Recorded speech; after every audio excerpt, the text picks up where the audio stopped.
Welcome back, everybody. We are hopefully going to finish this up real soon. I think once we get our last case summary for ourselves, the game will be done, so. When you are shook by something in a book where it says that you might have some rare malady, see Dr. Foreman, be sure to inform him you have it on very good authority. Nicholas Mugg is back again. He's going to keep saying, oh, I have this, when he doesn't actually have anything. Good day, Mr. Mugg. What brings you? I am exceeding ill, Dr. Foreman. Verily I am. And you know my wife. She is refusing to hear anything about it. 'Tis but another of your delusions, Nicholas, she says. She will not even look at it. Look at what? Oh, I see. You may pull up your breeches now. Pray let me examine you more closely. Raise your chin, if you please. Now, loosen your garter and remove your stocking. I am afeard this verily is grave. Most grave indeed. 'Tis? Verily? I believe so. But we must have it confirmed by the stars. Let us consult them now. What explains these swellings that have arisen on various parts of Nicholas Mugg's body? He's been playing with himself too much. Disease characterized by swelling in nodes around the nodes and behind the knees. I don't think so. Yes, does he have the plague?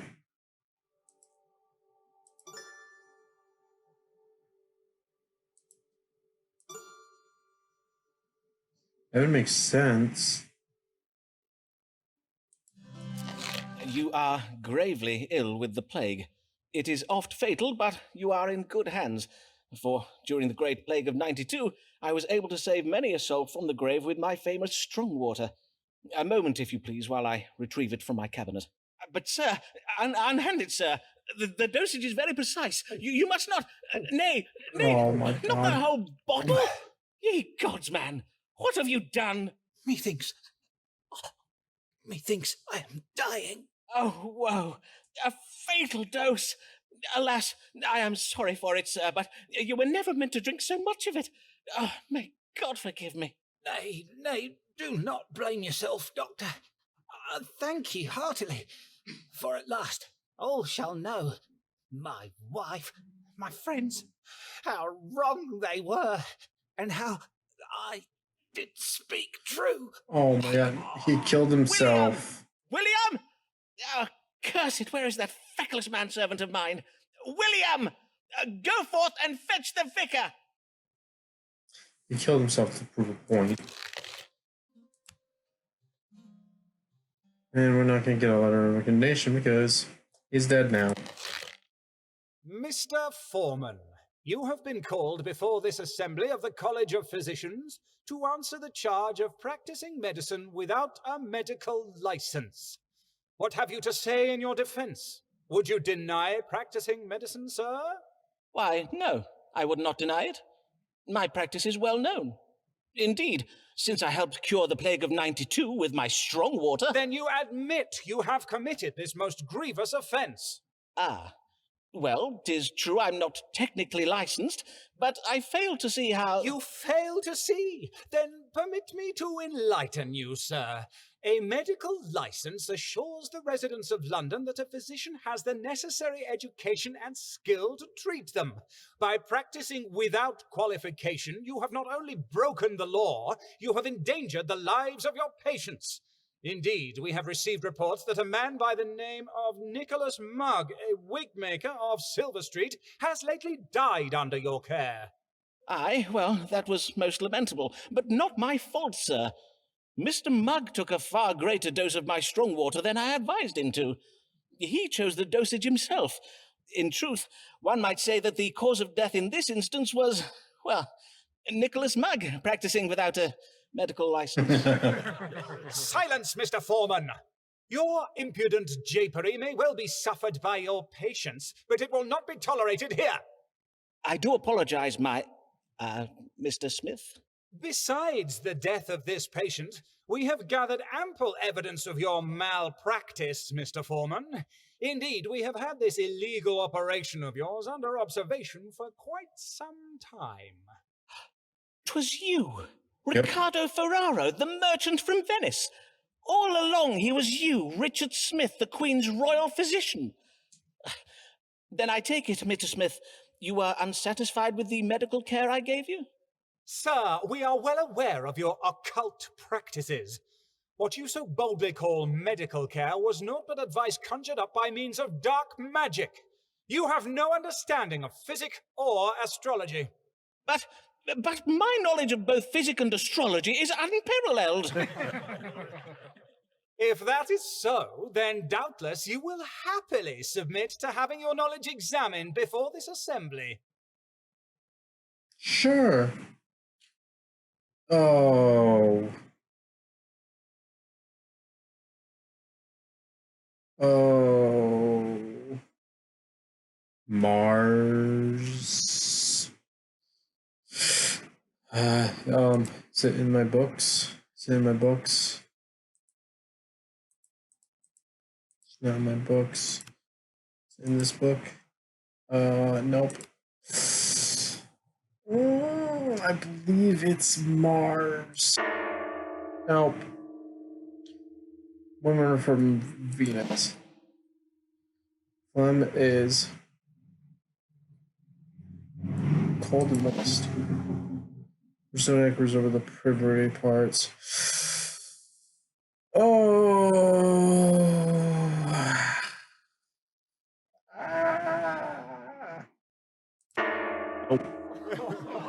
I got 50-50. Foreman, you have failed. Constable, shackle this man and take him from hence to jail. But, sir, this is most unjust. Pray afford me the chance to unhand me, you rogue. Well, we're going to jail. So I've happened to inform you that I've secured release from jail by way of my friendship with Mistress Maid Smith, wife of the president of the College of Physicians. We have contrived to have her husband believe you enjoy the favor of John Whitgift, the Archbishop of Canterbury. The Archbishop plans to grant you a medical license. But whilst you are free this day, our ruse will not hold for long, for Maud said the college intends to write to the Archbishop to warn him that you are a charlatan and urge him not to grant you a license. Your most assured friend in Corinth, Alice Blogg. Alice Blogg, she feels no shame, and forsooth is she to blame. If we were her, we'd do the same. Alice Blogg, she feels no shame. Good day, Mistress Blogg. Before we start, I must thank you for having used your influence to help me resolve my recent difficulties. Say nothing of it. Those doctors and their College of Physicians. Naught but a band of piss-pot sniffing bullies, so they are. Besides, I needed you out of prison so that you might read the stars for me. I see. And what would you have me advise you on? What know you of Richard Bancroft, the Bishop of London? Not much, in truth. But I did attend the Easter service at St. Paul's. I found the bishop's sermon on the virtues of chastity and abstinence most compelling. Why, you know him well? Not very well as yet. I was seated beside him at an Episcopal dinner Saturday last. We discoursed a while. Bishop Bancroft is a most charming man. But there was a moment when we did both reach for the brandy decanter. Our eyes met and I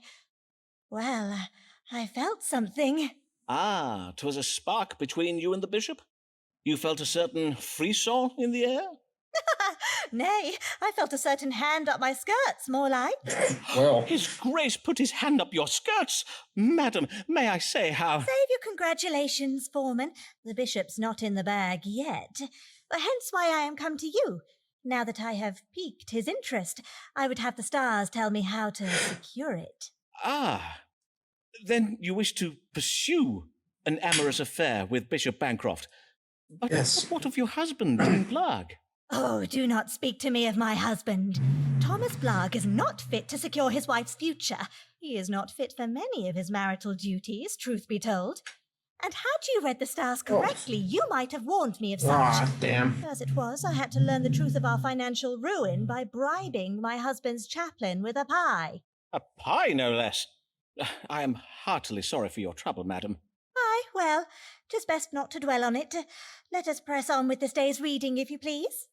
Of course, let us consult the stars. How may Mistress Blagg secure the lasting affections of Richard Bancroft, the Bishop of London?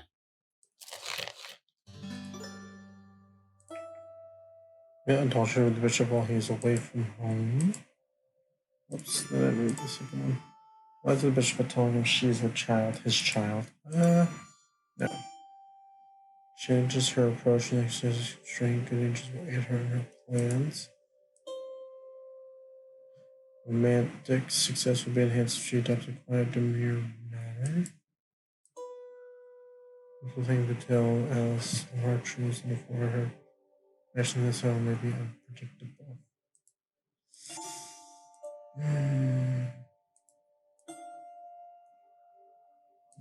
No. I don't like that last one.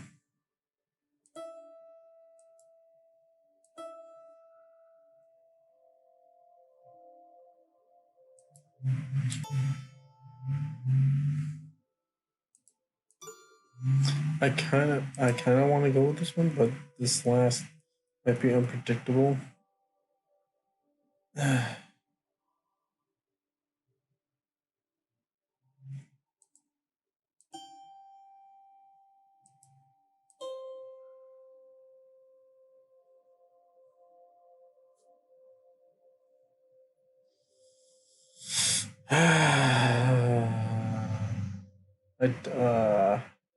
Fuck it. The stars advise you to conduct your wooing of the Bishop Bancroft with constraint and discipline. You must be strict. Allow him no intimacies. I see. Keep the bishop's hands off me till he begs for it. Until he be driven so mad with lust he would offer anything for a tumble. 'Tis one interpretation, certainly. 'Tis true that Lady Anne Boleyn found success with such a stratagem in her pursuit of the late King Henry Tudor. At least, up to a point. Aye, poor lady. Be there anything else? My chart does also advise you to adopt a manner that is quiet, gentle, and demure.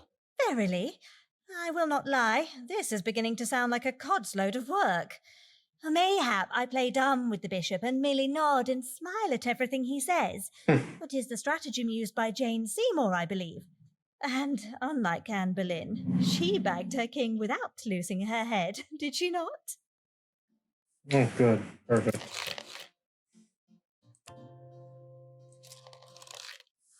Lancelot more, lovely his passion,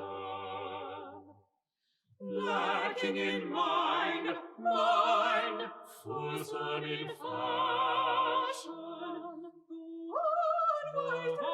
unwise truths, taught him stands, he yet persists in chasing sands.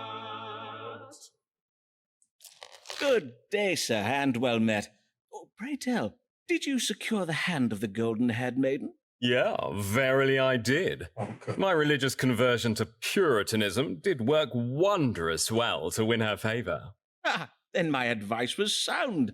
Aye, after I told her that I thought the Queen dresses like a strumpet, the Pope is the demon son of Satan, and that Will Shakespeare and his players should be driven into the Thames to drown, she became convinced of the purity of my soul. I was made the happiest of men. Then I must congratulate you on your forthcoming nuptials. Will you be having a summer wedding, or...?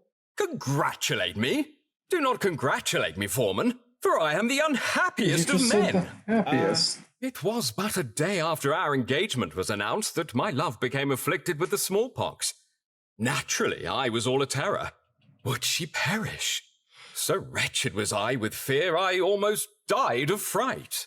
Aye, naturally. Smallpox is a most terrible disease. I intend to write a small treatise on the subject. But then, alas! Fate struck the cruelest of blows upon my soul. Oh, verily. Poor girl. May she rest She's in not dead peace. yet. Or re-squeeze in pace, as we Latin scholars say. What? Nay, death would have been a mercy. For once cured, The maid arose from her sickbed bearing hideous scars, her once fair cheeks thus so cratered, to make the very moon wane with envy. I see. And now you wish to extract yourself from your engagement, I presume. Naturally! But her brother and father are fearsome men with a taste for rough sport, and her mother's tongue is as sharp as a barber's blade. I worry that my breach of promise may be taken ill. Then let me see if I may fathom the family's reaction from the stars. What will become of breaking your engagement to this once fair, now pox-scarred maid?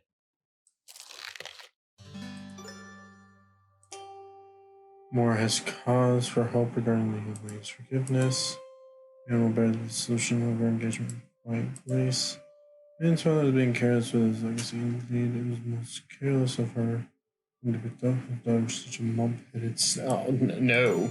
The intention to seek resolution in a foreign country. God's punishment also the way with Neptune and Mars bring confusion and more.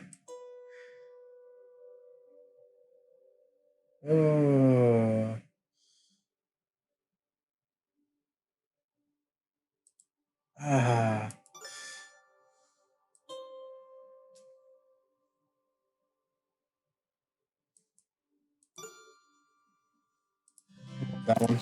The stars suggest you have much to fear from this family. Aye, you must flee England at once. For according to my precise calculations, based on the current alignment of the planets, let me see now. Yes, you will be branded a cock-born, snatch-grabbing knave of the lowest order, who deserves to be disemboweled with a pudding spoon. That is, if I'm not mistaken. And not even God is on your side, for it is his plan that you may be dragged into a foggy-headed confusion so as to render you defenseless against the family's dark intentions. Oh, good sir, you must heed my warning and never show your face in London lest you be set upon most violently. God's blood! I must flee England's shores and never show my face, you say? But whither shall I go? Hold, I have it. Be it not carnival season in Venice, when citizens do hide their faces behind masks? Oh, and with such style. I thank you, Foreman, for you have been most helpful. I must fly at once to my tailor to be measured for the latest Venetian fashions. Please give me the letter. Ah, so close. Glory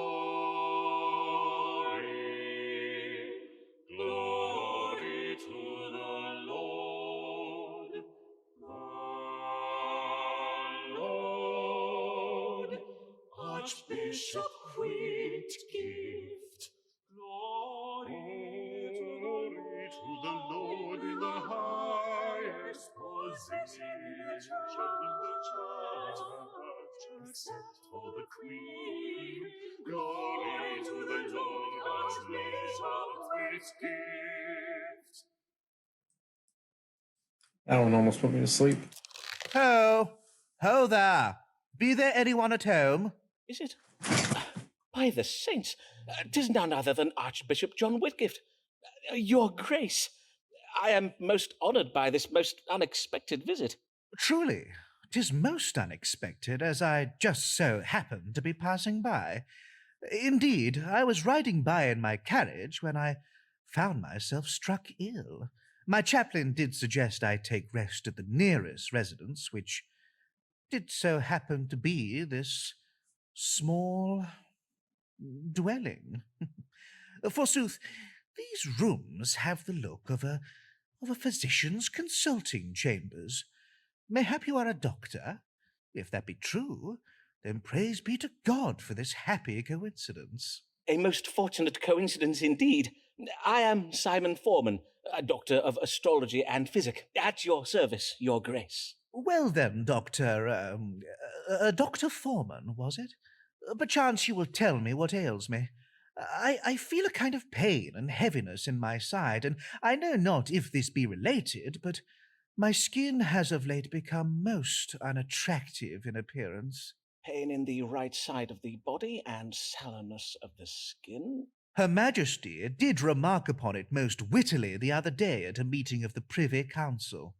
Your face does serve as a warning to us all, Archbishop. Her Majesty the Queen, verily. A moment, if I may, Your Grace, while I consult the stars. What does cause the suffering of His Grace, the Most Reverend John Whitgift, the Archbishop of Canterbury? Something from the jaundice, a condition characterized by color seeping in the skin into complete gallbladder to the liver's blood. I'm pretty sure it's that one. Yeah, it's this one. All right, the moon for jaundice. You are afflicted with jaundice, Your Grace. Yellow bile has seeped into your skin, causing it to become yellow-hued in appearance. 'Tis the jaundice, is it? I see. Pray, have a servant boil this pouch of herbs in water. The liquor is to be injected up the fundament once each day. It should draw the collar away from your skin and into your bowels. William! Excellent. I will have my chaplain see to it. My, who do we have here? Before you take your leave, Your Grace, I would have my manservant William Oh my for God. your right arm. Indeed. Very well, then. Before you depart, Your Grace, perchance I might trouble you with a request of my own. Good day, sir. My chaplain will settle payment with you anon. He likes my manservant. What does it matter the errors he makes? Let others mend the things Essex breaks. Our Lord has much to gain for the risks he takes. Commoners may pay, but nobles only learn from their mistakes. Good day, my lord, and well met. Indeed, methinks I have not seen your lordship since last year, afore you set off with Sir Walter Raleigh to capture those Spanish treasure ships. Ah, yes. Doubtless you heard what became of that expedition. The town criers called it Raleigh and Essex's gold piracy fail, declaring it the biggest balls-up since the English Armada. Aye, 'twas most ill-mannered of them, if I may remark. 'Tis all Raleigh's fault, of course. For when I revealed that I had gotten our navigational directions from you, he had our men turn the fleet around and sail in the opposite direction. 'Twas his navigation that got us lost. Our ships ended up becalmed in the middle of the Atlantic Ocean, leaving England undefended. Who is the beef-headed chudlord now, eh, Raleigh? Well, indeed. Of course, Raleigh refuses to apologise, and we are no longer on speaking terms. Alas, 'tis most lamentable you were unable to use the directions I gave you. Well now, how may I assist you this day? I would have you tell me how I might regain the favour of the Queen. Indeed, 'tis strange she has not yet gotten over her displeasure, for the incident did occur many months ago, and we had every intention of returning her warships, filled to the brim with gold, I might add. Besides, how in the devil's name were we supposed to know the King of Spain would choose that very same month to invade England? I have not the power to predict the future. Well, nay, but I have, my lord, if you had asked me to. Verily, 'tis not to be borne. Only last week, at a meeting of the Privy Council, during a minor disagreement regarding the Catholic rebellion in Ireland, she called me an impudent lord-splainer, whereupon she rose from her chair and molly-whopped me in the face. I half drew my sword upon her. You mean the Queen? Aye, indeed. Her behaviour was most shocking. I even asked the royal physician whether she may have lost her mind. She is, after all, most elderly. But Mr. Smith assures me she is in very fine health and is in full control of her faculties. Her Majesty's behaviour is a mystery indeed, although mayhap it should not surprise us. A man's reason is oft insufficient to fathom the workings of the feminine mind, and, in such cases, he may have little choice but to call upon divine wisdom.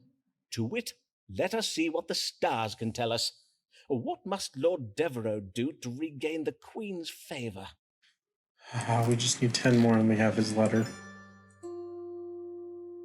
Change in fortune returning his working relationship. If he's gentle, she's going to be in love with the Queen.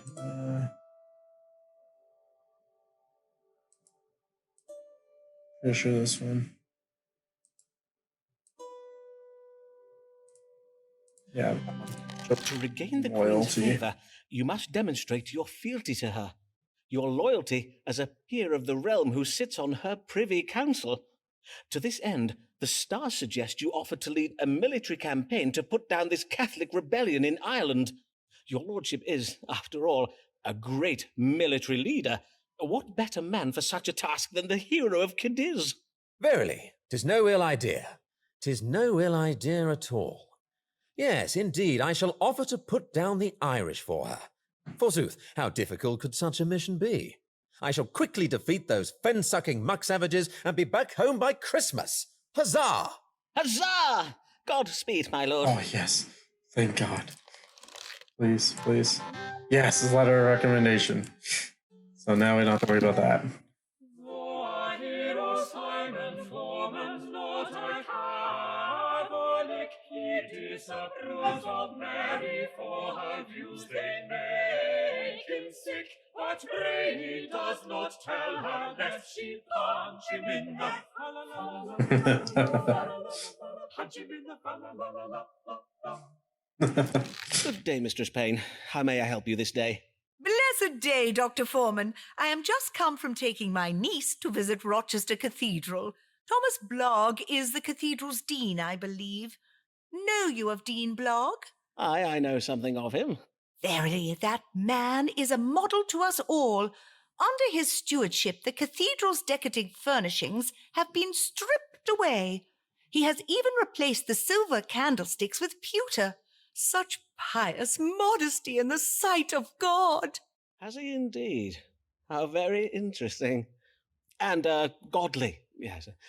But what is it that brings you this day? Before I begin upon my business, Dr. Foreman, I must insist you acknowledge your failings. You were most wrong to frighten me with these notions of England being invaded by the Spanish. Ah, yes, that. Though, to be fair, I do not think anybody could have predicted the storm that sunk the Spanish ships. It was most unexpected. And we must give thanks to God for the divine vengeance he wrought upon the heretics. I did hear that by morning our beaches were verily littered with the corpses of Spanish sailors. Praise be to the Lord, his glory to behold. Yes, praise be. But all the same, you seem anxious this day, Mistress Payne. What is troubling you? Indeed, I am troubled, Dr. Foreman. I fear for the Queen's health. Everyone is saying that as she is exceeding old, she is soon to die. Ah, yes, I quite understand your feelings, madam. How we love our good Queen Bessie. Long may she reign. But will she? That is the question, is it not? For she cannot live forever, and when at last she does expire, we shall be stricken with such lamentation and grief. Mayhap you, but not I. Elizabeth Tudor is naught but a sceptred whore, but still a whore who presides over the Church of England and keeps Rome at bay. And without an heir, who knows what manner of foreigner may succeed her when she dies? For all we know, he may flood the land with foul popery. Foul popery? I take it you do not care for dried floral arrangements. But, madam, surely fresh flowers are more customary at royal funerals. Did you not heed me, Mr. Foreman? I wish to know whether the English throne is safe from a Catholic successor. Ah, yes, of course. Then let us consult the stars. Is our Queen's long reign in danger of ending soon? And if so, do we risk a Catholic succeeding her to the throne? No. Okay, let's see. The Queen is in love. Unexpected. Nope. He likes to be safe, even if she dies. She says, remain the Church of England, not an angelic faith. Version offered by a former.